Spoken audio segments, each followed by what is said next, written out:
first you have to select your clips that you want to edit. I have already selected these two clips. So for our transition, first we have to add null layer. So to add null layer, you can right click over here, then select new, then select null object, or you can use a shortcut that is Ctrl Alt Shift Y. So we will add two null objects for each of our clips. Then we will go on to the very last frame of our clip. Then we will press Ctrl and click both the layers, and then we will press Ctrl Shift and D to cut the null layers, and we will just delete those. After that we can just select these two, Ctrl C to copy and Ctrl V to paste these, and now we are ready to use these null layers to create our transition. So now we have to click this button, the parent pick whip, and we'll do something like this, and after that we'll select this null 13 layer and we'll parent it to the null 14. Now we'll do same for the other clip. So select this tool to like this and like this.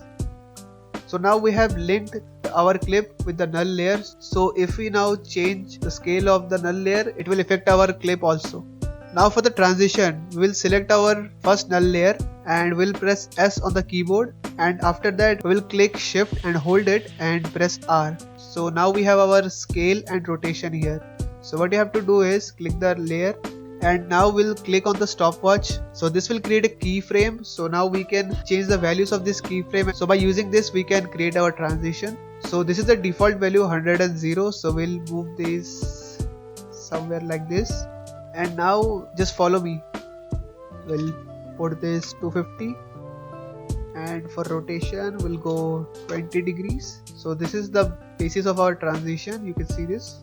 So now we have to edit the graph to make it look more edgy. So now you have to select this and you have to right click here, go to keyframe assistant, and you have to just easy ease them, or alternatively you can use the F9 key on your keyboard. Select the scale here and go to this one, the graph editor, and now you have to graph it something like this. So for me, I graph it something like this. So it's totally up to you how you want your transition to look like. You can make it slower by doing something like this, dragging this one out, or you can make it very fast, something like this. So for me, I like it something like this. You can see it's pretty fast. Now we'll do the same thing for the rotation. So now we have this.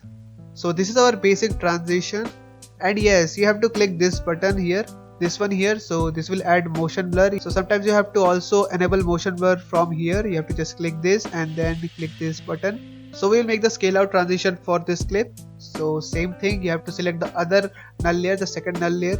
You will go S and shift plus R, then keyframe those. So this is the default value, and now we'll go to the very last keyframe of frame of our clip, and now we'll make our transition. So I do it like this, scale set to 60 and rotation I'll go with 20. So to fix this black borders, you have to just click your layer, go to effects and preset, and search here motion tiles. So now drag this to your clip. From here change the output width and output height to 300 and click this mirror edges. Now move both the keyframes to the very last of your clip. Then select all the keyframes, press F9 for easy ease, and then make a graph. Now this time the graph is inverted, so you have to just do it like this.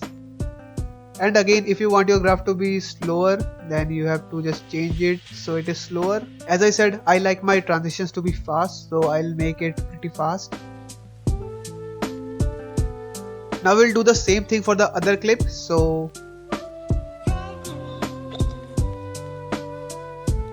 as you can see here, we have selected a rotation of 20 degrees plus 20 degrees. So we have to set the rotation to minus 20 degree in this clip.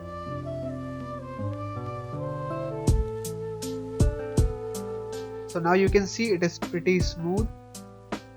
Now we'll simply just make the scale out transition.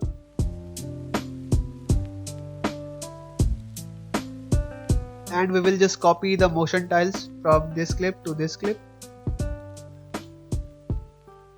And now we have our edgy rotation transition. So here is the final result.